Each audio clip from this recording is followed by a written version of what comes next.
अभी तक आप लिख रहे हैं? तुम कहीं जा रही हो? आज आपके लिखे नाटक दूत वाक्यम का प्रयोग है।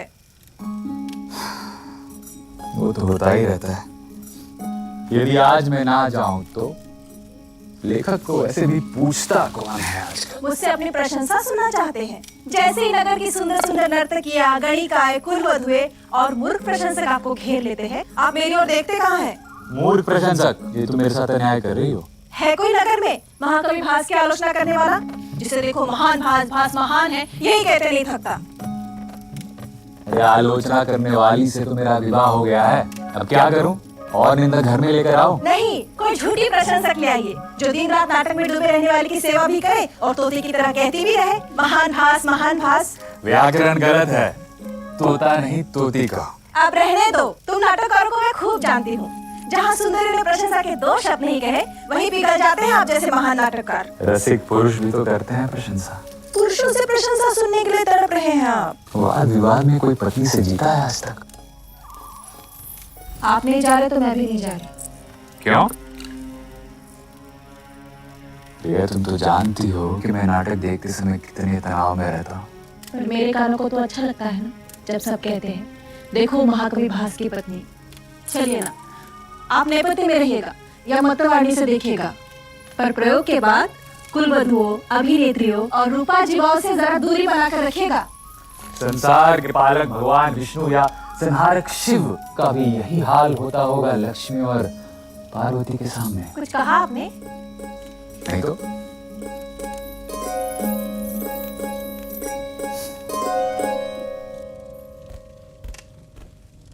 प्रतिहार, महाराज दुर्योधन ने आज्ञा दी है कि आज मैं अपने सभी राजाओं के साथ मंत्रणा करना चाहता हूं, इसलिए सभी राजागण बुलाए जाएं। अरे ये महाराज दुर्योधन तो इसी ओर ही आ रहे हैं। आज क्रोध नष्ट हो जाने से मेरा हृदय प्रसन्न है। सहसा रण का उत्सव आने से पांडव सेना के मदमत्त हाथियों के मूसल जैसे विशाल दांतों को उखाड़कर उन्हें दंतहीन करने की इच्छा होती है। आइए हम सभी सभा भवन में चले। आचार्य, आपका अभिवादन करता हूं। सभा भवन में आइए। पितामह, आपका अभिवादन करता हूं। सभा भवन में चले। ये कूर्मासन आपके लिए है आचार्य। पितामह, ये सिंहासन आपके लिए। महाराज की जय हो। पांडवों के शिविर से दूत बनकर पुरुषोत्तम पधारे। वो ग्वाला तुम्हारा पुरुषोत्तम है। जरासन ने जिसके देश, कीर्ति और सुख का अपहरण कर लिया, वो पुरुषोत्तम है। महाराज प्रसन्न हो, घबराहट के कारण शिष्टाचार का ध्यान नहीं रहा। कभी कभी ऐसा हो जाता है।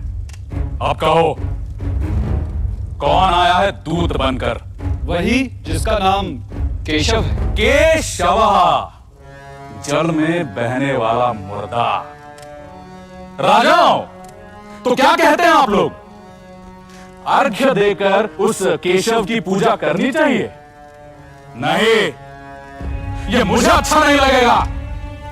इसलिए सभा में जो भी केशव के आदर के लिए खड़ा होगा उसे मैं 12 स्वर्ण भार का दंड दूंगा। पर मैं खड़ा ना होने का क्या बहाना ढूंढूं? मिल गया, उपाय मिल गया। हे बादरायण, वो चित्रपट ले आओ जिसमें द्रौपदी के बाल और वस्त्र खींचे जाने का चित्र बना है। उसे देखने का बहाना बनाकर मैं केशव के लिए खड़े होकर उसका स्वागत नहीं करूंगा।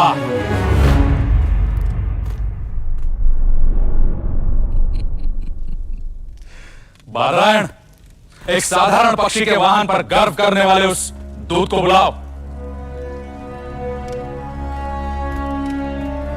मित्र कर्ण, वो खोटी बुद्धि वाला कृष्ण आज पांडवों के कहने पर नौकर के समान दूत बनकर आया है। इसलिए हे कर्ण, युधिष्ठिर की स्त्रियों जैसी कायरता भरी वाणी को सुनने के लिए अपने कानों को तैयार कर लो। मुझे देखकर सभी क्षत्रिय क्यों घबरा गए? घबराइए नहीं। क्यों केशव को देखकर सभी क्षत्रिय घबरा गए? मेरे द्वारा कहा हुआ दंड याद है ना? सुयोधन, युधिष्ठिर ने निवेदन किया है कि वनवास की प्रतिज्ञा पूरी हो गई है, इसलिए उन्हें उनके पिता के राज्य का हिस्सा दे दीजिए। हे दूत, राज्य तो साहसी राजपुत्रों के द्वारा अपने शत्रुओं से जीत कर भोग करने की वस्तु है। संसार में राज्य मांगा नहीं जाता और न ही दीन बनकर भीख मांगने वालों को दिया जाता है। यदि उन्हें राज्य चाहिए तो वो साहस दिखाएं, और यदि पांडवों को शांति चाहिए तो वे वन में जाकर रहे जहां शांत आत्माएं रहती हैं। हे सुयोधन, अपने भाइयों के लिए इस प्रकार की कड़वी बातें बंद करो। पुण्य से प्राप्त होने वाले राज्य को पाकर जो अपने भाइयों को ठगता है उसके सारे श्रम विफल हो जाते हैं।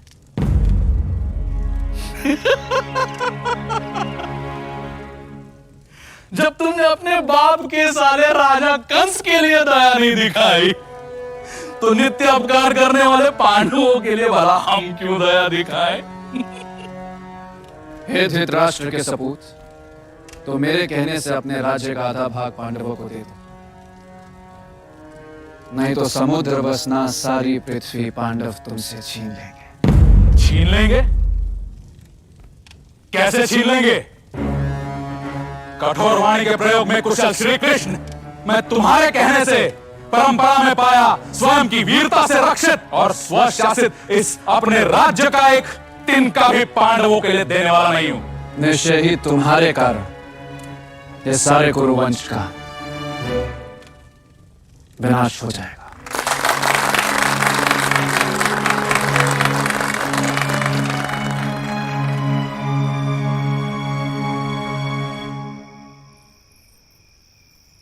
क्या बात है, आज तो आपने किसी की ओर देखा तक नहीं।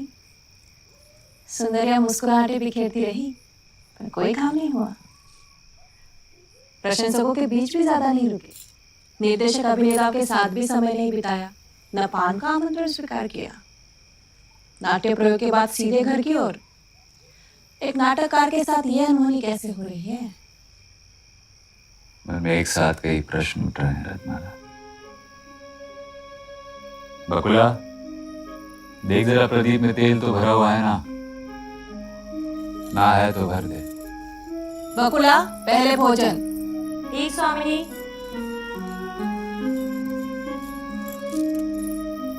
आज नाटककार इतने उद्विग्न क्यों हैं? मन में भटक रहा कोई विचार रचना में ढलने के लिए मुझे उद्विग्न कर रहा है। बाणों की शैया पर लेटे पितामह भीष्म युधिष्ठिर को नीति और राजधर्म का उपदेश देते हैं, पर वही भीष्म द्रौपदी के अपमान पर मौन रहते हैं।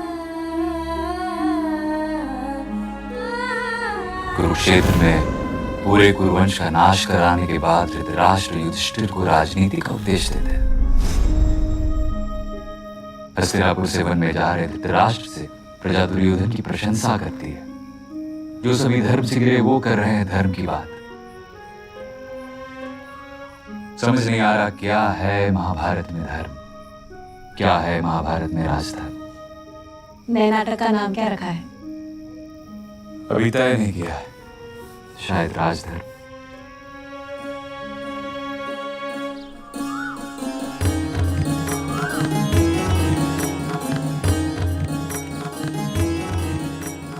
महाराज धृतराष्ट्र आसन पर बैठे हैं। मंत्रीवर कर्णिक का प्रवेश।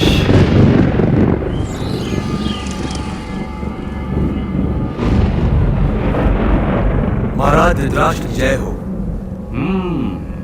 तुम्हारा स्वागत है। राजनीति, अर्थशास्त्र और महान मंत्र के ज्ञाता मंत्रीवर कर्णिक। महाराज द्विजश्रेष्ठ, पांडवों की दिनों दिन उन्नति और प्रसिद्धि हो रही है।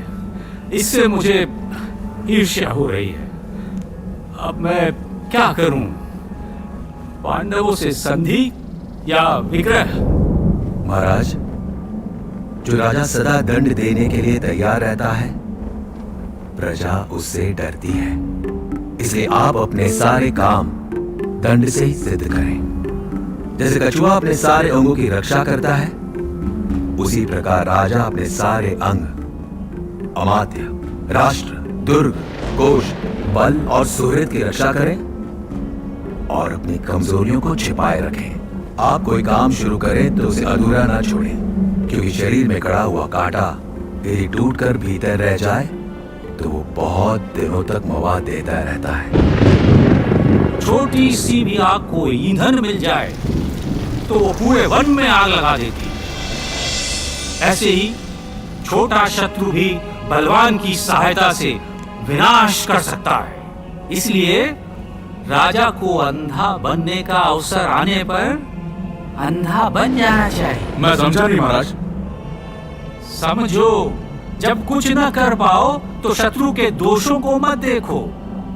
ऐसे में चारों ओर निंदा हो रही हो, धिक्कार हो रहा हो, तो भी उसे अनसुना कर दो। कान बंद करके बहरे हो जाओ। यह आपकी नीति है महाराज?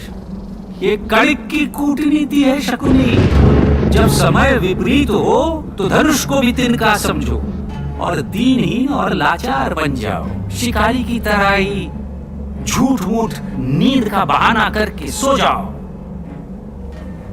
और जब मृग आसपास मंडराने लगे तब उन्हें बाणों से मार गिराओ। पहले शत्रु को जड़ से उखाड़ फेंको और फिर उनके सहायकों के संहार की चिंता करो। पर जब तक समय अनुकूल ना हो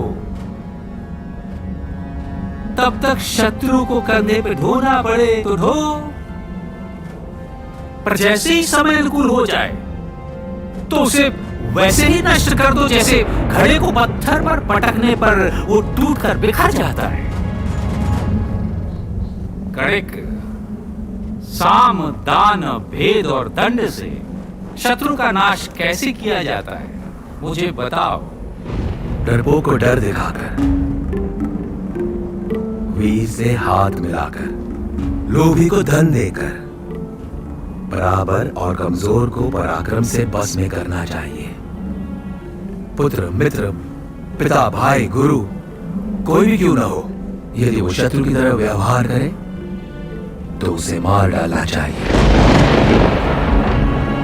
मन क्रोध से भरा हो तो भी राजा क्रोध ना दिखाए, मुस्कुरा कर बात करता रहे।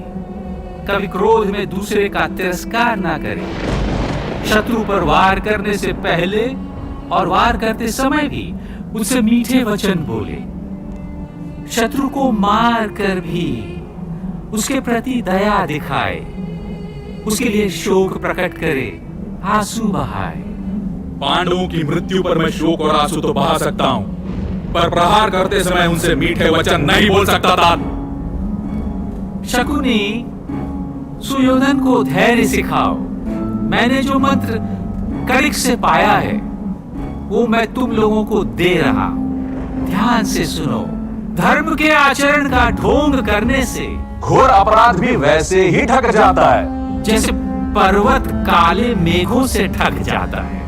यह कर्णिक तो बड़ा दुष्ट है। धृतराष्ट्र को कैसी गलत सलाह दे रहा है। सच तो कह रहा है कर्णिक। राजा मंत्रियों के बारे में क्यों महाकवि? है तो वही लिखा है जो कर्णिक ने कहा है।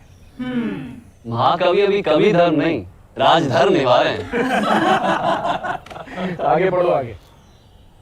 राजा धनहीनों, नास्तिकों और चोरों को अपने राज्य में न रहने दे। नास्तिक और चोर तो समझ में आते हैं, परंतु ये धनहीन क्यों? धनहीन से न राजा को कुछ मिलना है न राज्य अधिकारियों को। आगे बढ़ो। राजा शत्रु के आने पर उठे, उसकी अगवानी करे, उसे आसन दे, भोजन दे, कोई प्रिय वस्तु भेंट करे, उसका विश्वास जीते, पर अपने लाभ के लिए उसे मारने में संकोच ना करे। सांप की तरह ऐसा काटे कि शत्रु उठकर बैठ ना सके। जो विश्वास पात्र नहीं है उस पर राजा कभी विश्वास ना करे, परंतु जो विश्वास पात्र है उस पर भी अति विश्वास ना करे, क्योंकि अति विश्वास से उत्पन्न होने वाला भय राजा की जड़ मूल का भी नाश कर डालता है। ये है राजनीति। ये मंत्र तो अभिनेताओं पर भी लागू पड़ता है।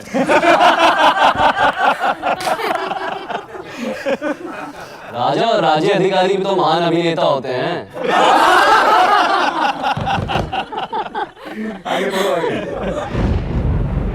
राजा शत्रु के राज्य में ऐसे गुप्तचरों को नियुक्त करे जो पाखंड वेशधारी अथवा तपस्वी हो। बागीचे, घूमने फिरने की जगह, देवालय, मद्यपान के अड्डे, गली, सड़क, तीर्थ स्थान, चौराहा, कुएं, नदी, पहाड़, वन, जहां कहीं भी मनुष्यों की भीड़ इकट्ठी होती हो, वहां पर अपने गुप्तचरों को घुमाता रहे। राजा बातचीत में अत्यंत विनयशील हो, पर हृदय में छुरे की धार रखे। अत्यंत भयानक काम करने भी जा रहा हो, तब भी मुस्कुराकर बात करे। कणिक तो बहुत पहुंचा हुआ है। आगे आगे सुनो। अवसर देकर हाथ जोड़ना, शपथ लेना, आश्वासन देना, पैरों में मस्तक रखकर प्रणाम करना, ये सब ऐश्वर्य चाहने वाले राजा के कर्तव्य हैं। अरे यह तो आज की ही कहानी है। कणिक ने और क्या कहा सुयोधन? कणिक ने महाराज से कहा कि नीतिज्ञ राजा ऐसे वृक्ष के समान रहे जिसमें फूल तो खूब लगे हो पर फल ना हो। यानी वो लोगों को फल की आशा तो दिलाए पर फल ना दे। कर्ण, कणिक कहता है धनवान मनुष्य किसी धनवान के पास नहीं जाता, इसलिए राजा दूसरों के काम अधूरे छोड़ दे ताकि उनका आना जाना बना रहे। मित्र और शत्रु दोनों को यह पता न चले कि राजा कब क्या करना चाहता है। कार्य शुरू होने पर या कार्य समाप्त होने के बाद ही प्रजा राजा को देख सके। और यदि राजा किसी को किसी बात की आशा दे तो वो जल्दी पूरा ना करके उसे लंबे समय तक लटकाए रहे, और जब उसे पूरा करने का समय आए तो उसमें कोई विघ्न डाल दे और समय की अवधि बढ़ा दे। विघ्न का कोई भी कारण बता दे और उस कारण को भी तर्क से सही साबित कर दे। पर जैसे लोहे का छुरा शान चढ़ाकर तेज किया जाता है और चमड़े के संपुट में उसे छिपा कर रखा जाता है, जो समय आने पर सिर को भी काट देता है, वैसे ही राजा को अपने मन की बात छिपा कर रखनी चाहिए और सही समय पर छुरे की धार से शत्रु के सिर को काट देना चाहिए। गुरुश्रेष्ठ, आप इसी कूटनीति का सहारा लेकर पांडवों से यथोचित व्यवहार करते रहें, पर कुछ ऐसा करें कि आप स्वयं संकट के समुद्र में ना डूब जाएं। आप साधन संपन्न हैं, इसलिए पांडुपुत्रों से अपनी रक्षा करिए। कणिक चले जाते हैं और धृतराष्ट्र व्याकुल हो उठते हैं। पहला अंक समाप्त। महाकवि, कणिक की नीति राजा का आदर्श नहीं हो सकती। कौन कहता है कि आदर्श? ना महाभारत, ना महर्षि व्यास। कणिक और धृतराष्ट्र राजनीति का एक छोर है और विदुर, भीष्म और कृष्ण राजनीति का दूसरा छोर है। महाभारत में कणिक है, इसलिए महाभारत में भीष्म भी है। कणिक से कूटनीति का मंत्र लेने वाला धृतराष्ट्र महाभारत के अंत में आश्रम वासिक पर्व में युधिष्ठिर को राजनीति का उपदेश देता है। धृतराष्ट्र धर्मराज को उपदेश देते हैं। हाँ, यही है धर्म और अधर्म के बीच झूलते हुए महाभारत के चरित्रों की विडंबना। आदि पर्व के धृतराष्ट्र से लेकर आश्वभाषिक पर्व के धृतराष्ट्र तक की यात्रा। महाकवि, आप नाटक पूरा कीजिए, मैं सूत्रधार की चुनौती स्वीकार करने के लिए तैयार हूं। अथ द्वितीय अंकः। सभी पांडवों से पूजित होकर महर्षि नारद युधिष्ठिर से पूछते हैं, राजन, क्या तुम्हारा धन तुम्हारे निर्वाह के लिए पूरा पड़ जाता है? भरत श्रेष्ठ, तुम्हारे राज्य के संपन्न व्यक्ति अहितकारी व्यसनों से बचकर तुमसे प्रेम करते हैं ना? हाँ महर्षि। तुमने अपने जैसे विश्वास योग्य वृद्ध, शुद्ध हृदय, बुद्धिमान, कुलीन और तुमसे अनुराग रखने वालों को ही मंत्री बनाया है ना? क्योंकि विजय का मूल सही सलाह और उसकी रक्षा है। एक योग्य मंत्री ही वो दे सकता है। हाँ महर्षि। भारत, शास्त्राज्ञ अमात्यों द्वारा तुम्हारा राष्ट्र सुरक्षित है ना? हाँ महर्षि।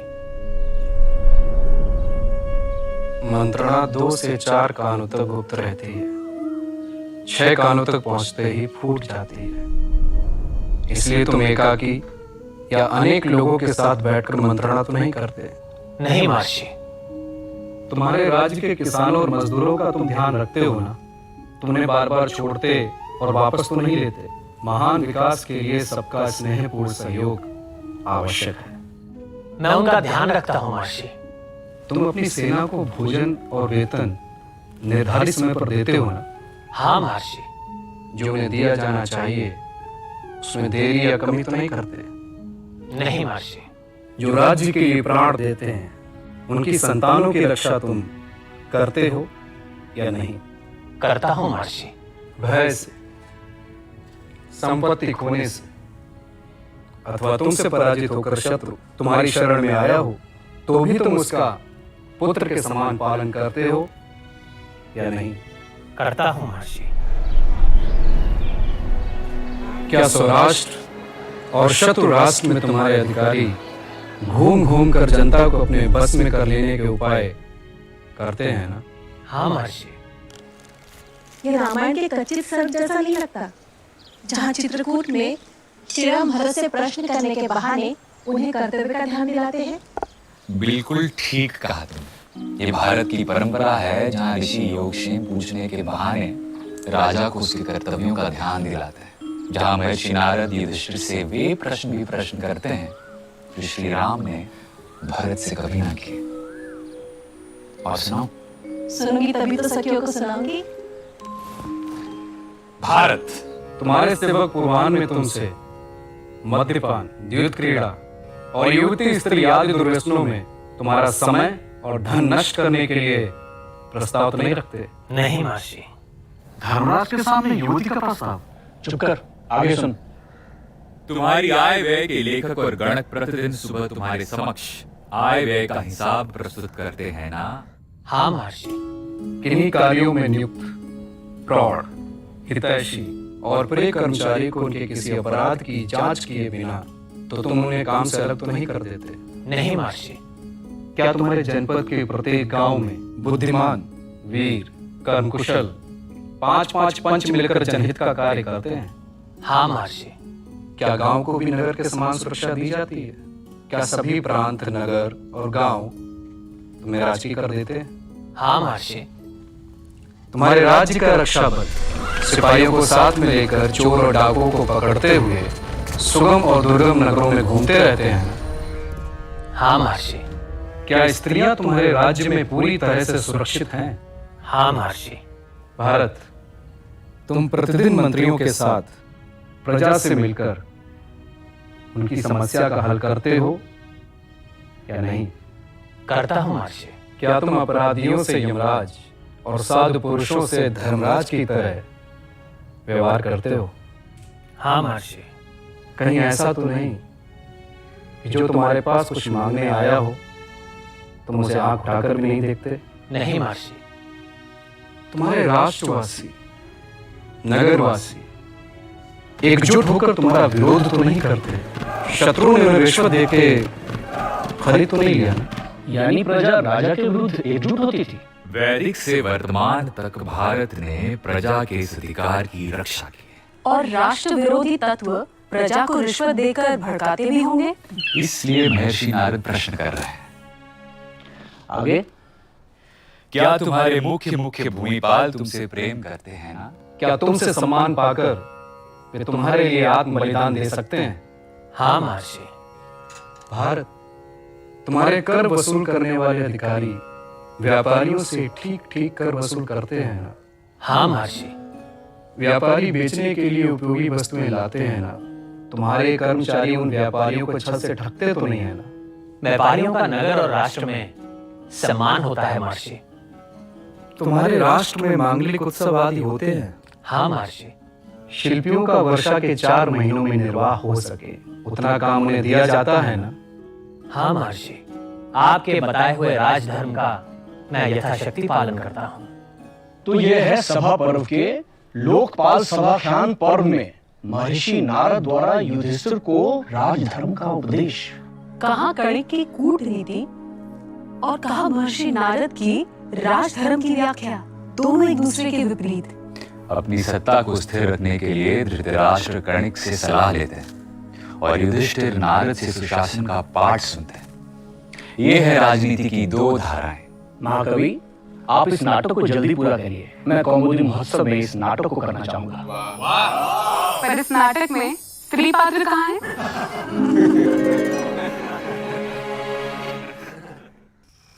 युधिष्ठिर और द्रौपदी कक्ष में अकेले। पूरे राष्ट्र में सुशासन है या किसे? जहाँ न्याय और धर्म का शासन होगा वहाँ सुशासन तो होगा ही। प्रजा प्रसन्न है, गौ रक्षा, खेती और व्यापार अच्छा चल रहा है। मेरे राजवल्लभ प्रजा के साथ कपट नहीं करते। आपके राजवल्लभ आपस में ही कहीं झूठ और कपट तो नहीं कर रहे? तुमने सुना है कहीं? मैंने तो सुना है कि चोर और ठग भी पकड़े जाने पर झूठ नहीं बोलते। सभी आपको पिता मानते हैं। कौन? चोर और ठग? प्रजा भी, चोर और ठग भी। जानती हूँ कि राज्यों में आपको अजात शत्रु कहा जाता है। या किसे नहीं, धर्म से अर्जित धन और कर से राज्य का कोष भरा हुआ है। इसलिए सभी की अभिलाषा है कि मैं राजसूय यज्ञ करूं। कृष्ण का भी यही मत है। तुम्हारा क्या मत है?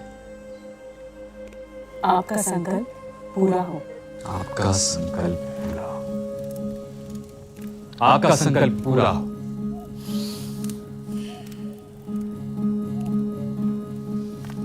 रत्नमाला,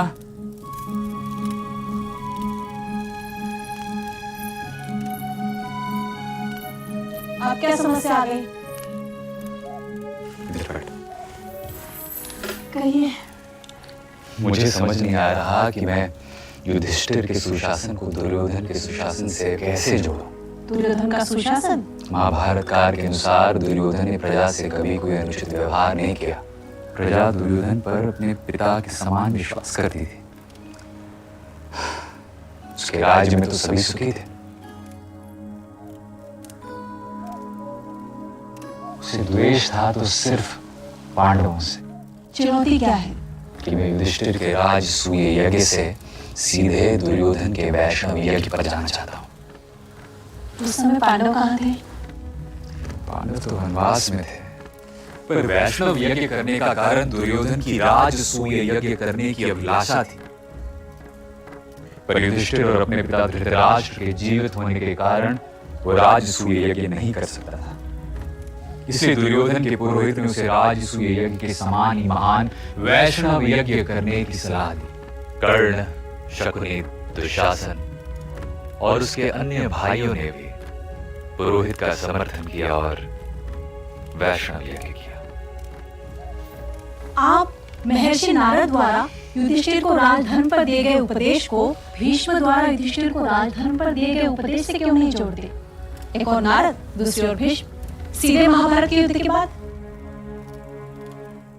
दुख और शोक से भरे युधिष्ठिर ने लंबी लंबी सांसें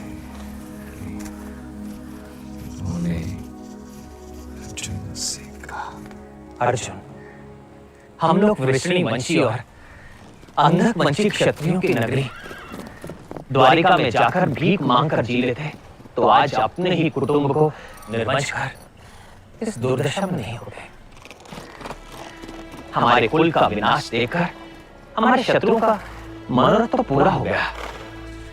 अपने ही आत्मीय जनों को मारकर हमने कैसा धर्म जीता?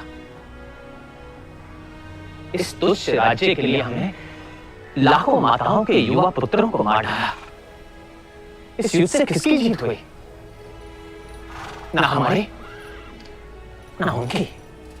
राजा धृतराष्ट्र इस कुल का विनाश करने वाले पापात्मा दुर्योधन को इस राष्ट्र का स्वामी बनाकर आज वो स्वयं इस शोक की अग्नि में चल रहे हैं। हमने अपने ही देश का सर्वनाश कर डाला। अर्जुन, सत्ता संग्रह में फंसा मनुष्य कभी धर्म नहीं पा सकता। राज्य और धन पाने की इच्छा से मैंने केवल पाप संग्रह किया है। इसलिए मैं ये सब छोड़कर वन में चला जाऊंगा। तुम इस राज्य का शासन करो। नहीं चाहिए मुझे ये राज्य और ये भोग। राजन, आपको यदि यही करना था तो फिर किस लिए इतने राजाओं का वध किया? दूसरे दिन के लिए भी अन्न संग्रह ना करके प्रतिदिन मांग कर खाना, ये तो ऋषियों का धर्म है, राजाओं का नहीं। राजधर्म तो धन से संपन्न होता है। दरिद्र मनुष्य यदि पास में भी खड़ा हो तो लोग उसे इस दृष्टि से देखते हैं मानो वो कोई कलंकित या अपराधी हो। इसलिए राजन, दरिद्रता से बड़ा कोई पाप नहीं होता। जिसके पास धन होता है उसके बहुत सारे मित्र होते हैं, उसी के बंधु बांधव होते हैं, उसे ही विद्वान माना जाता है। गरीब यदि धन चाहता है तो उसे धन नहीं मिलता, और धनी का धन बढ़ता ही रहता है। धन से धन बढ़ा चला आता है। विद्वानों ने राजा को यही आदेश दिया है कि वो प्रतिदिन वेदों का अध्ययन करे और हर प्रकार से धन संग्रह करे और बादलों की तरह वापस उसी धन को अपनी प्रजा में बरसाए। यही राजधर्म है। इसलिए आप यज्ञ द्वारा धन संचय कर अनुष्ठान करें। अर्जुन, अज्ञानवश तृष्णा ने मुझसे बड़े बड़े पाप करवाए हैं, इसलिए मैंने वन में जाने का निश्चय कर लिया है। द्रौपदी, तुम ही इन्हें समझाओ। द्रौपदी युधिष्ठिर को समझा रही है।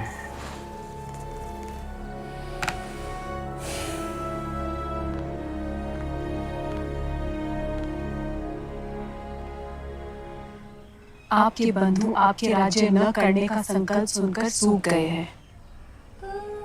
पपीहे के समान वह आपसे राज्य करने की रट लगाए हुए हैं। राजन, आपको यह राज्य न शास्त्रों के सुनने से, न दान में, न किसी के समझाने बुझाने पर, न यज्ञ करने से और न ही भीख मांगने से मिला है। द्रोण, कर्ण, अश्वत्थामा और कृपाचार्य जिस सेना की रक्षा करते थे उसका वध करके आपको यह राज्य मिला है। इसलिए आप इसका उपभोग करें। आप राज्य छोड़कर स्वयं के लिए विपत्ति खड़ी ना करें। इसलिए आप धर्म पूर्वक प्रजा का पालन करें। राजन, दंड प्रजा पर शासन करता है, उनकी रक्षा करता है। सबके सो जाने पर भी दंड जागता रहता है। इसीलिए दंड को राजा का धर्म कहा गया है। दंड ही धर्म, अर्थ और काम की रक्षा करता है। इसलिए आप दंड धारण कीजिए। दंड के डर से ही कई अपराध नहीं करते। यदि संसार में दंड ना रहे तो ये सारी प्रजा नष्ट हो जाए। जिस प्रकार बड़ी मछली छोटी मछली को खा जाती है, उसी प्रकार दंड ना हो तो बलवान दुर्बल को खा जाए। यह राज्य आपको धर्म से मिला हो या अधर्म से, इसका शोक न कर आप राज्य और यज्ञ करिए। सारे काम धन के अधीन है और धन दंड के अधीन है। यह है दंड की महानता। इसलिए राजन, आप प्रजा की रक्षा कीजिए।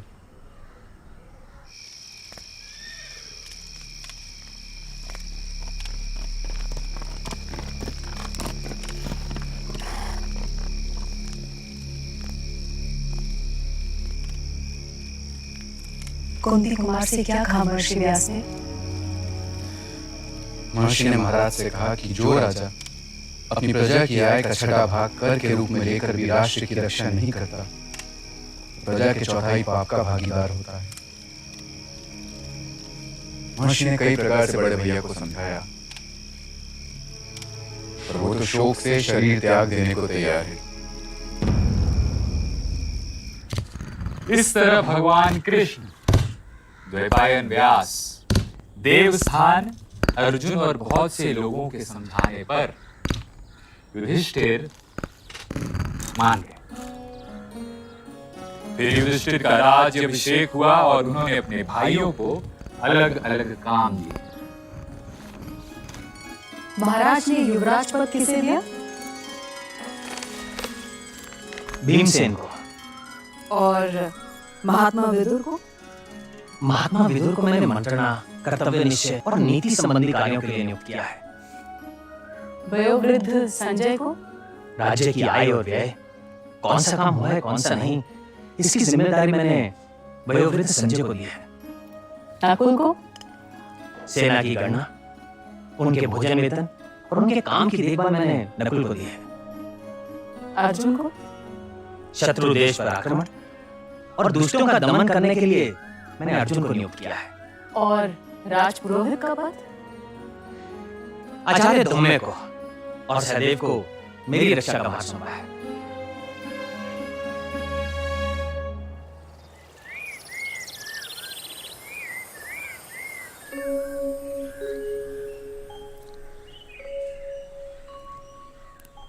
श्री कृष्ण, आपकी रात सुख से बीती?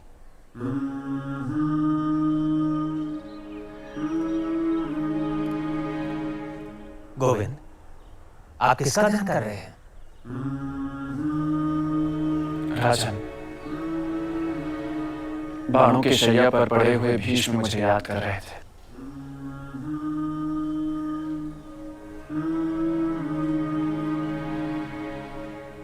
इसलिए मैं भी मन ही मन उन्हीं के पास पहुंच गया था। मेरे लिए क्या आदेश है माधव? भरत श्रेष्ठ, पुरुष सिंह भीष्म के स्वर्गारोहण के बाद ये पृथ्वी अमावस्या की रात की तरह श्रीहीन हो जाएगी। इसीलिए आप गंगा नंदन भीष्म के पास चलकर मन में जो भी संदेह हो पूछ लें। आप उनसे धर्म, अर्थ, काम और मोक्ष, यज्ञ, आश्रम धर्म, राजधर्म, इनके बारे में पूछें। क्योंकि जैसे ही भीष्म जैसे सूर्य का अस्त होगा, सारे ज्ञानों का प्रकाश नष्ट हो जाएगा। इसलिए मैं आपको वहां चलने के लिए कह रहा हूं। माधव, हम सब आपको ही आगे रखकर भीष्म के पास चलेंगे। दीदी, सभी कुंती कुमार दिखाई नहीं दे रहे। पांडुपुत्र श्री कृष्ण, वयोवृद्ध संजय, कृपाचार्य, सात्यकी और युत्सु के साथ कुरुक्षेत्र गए हैं। क्यों? जिनके लिए ताकतवर जो कहे वही धर्म है, जिनके लिए एक स्त्री का अपमान देखने पर भी चुप रहना धर्म है, जिनके लिए धर्म सूक्ष्म है, ऐसे महान पराक्रमी भीष्म से राजधर्म का मर्म सीखने श्री कृष्ण के कहने पर धर्मराज कुरुक्षेत्र गए हैं। कुरुवंश का विनाश हो गया, फिर भी तुम्हारा क्रोध शांत नहीं हुआ दीदी। मैं तो चाहती हूँ कि मेरा यह क्रोध हर स्त्री में आग बनकर दहके, ताकि जब भी कोई स्त्री का अपमान करने का दुस्साहस करे, उनका भी वही हाल हो जो अपने को वीर समझने वाले कुरुक्षेत्र में पड़े योद्धाओं का हुआ है, जिनकी लाशें अब गीदड़ नोच रहे हैं।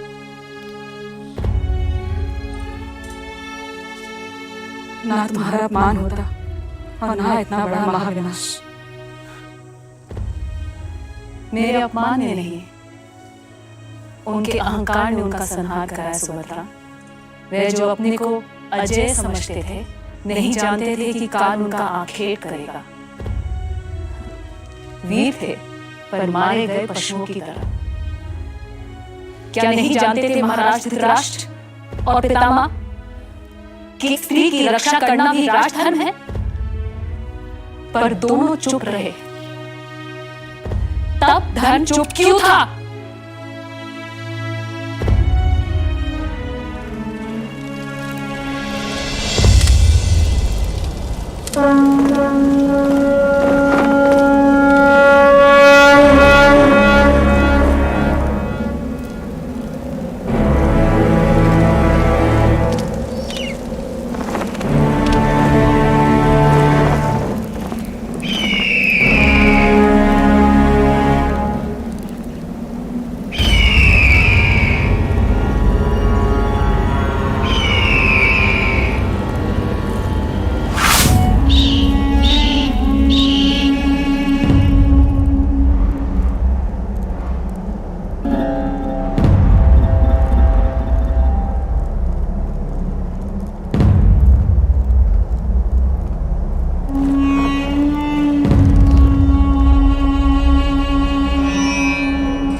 द्रौपदी, तू रजस्वला, एक वस्त्र या नंगी क्यों ना हो, हमने तुझे जुए में जीता है।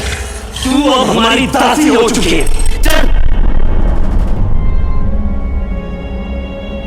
वासुदेव, वो सभा नहीं जो वृद्ध पुरुष ना हो, वह वृद्ध नहीं जो धर्म की बात ना करे, वो धर्म नहीं जिसमें सत्य नहीं, और वो सत्य नहीं जो छल से युक्त हो। माधव,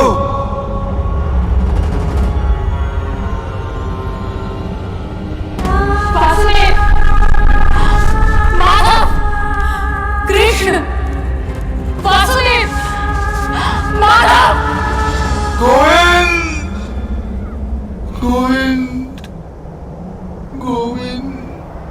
क्या मैं जीती रही हूँ? मैं आपके मुख से इसका उत्तर सुनना चाहती हूँ। मैं पहले ही कह चुका हूं, धर्म की गति बड़ी सूक्ष्म है।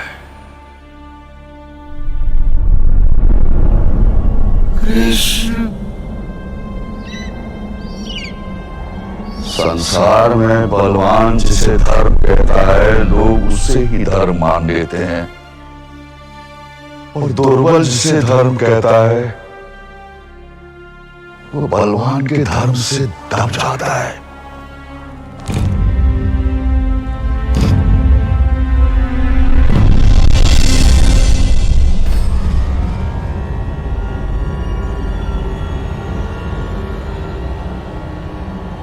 मधुसूदन, मधुसूदन, मधुसूदन।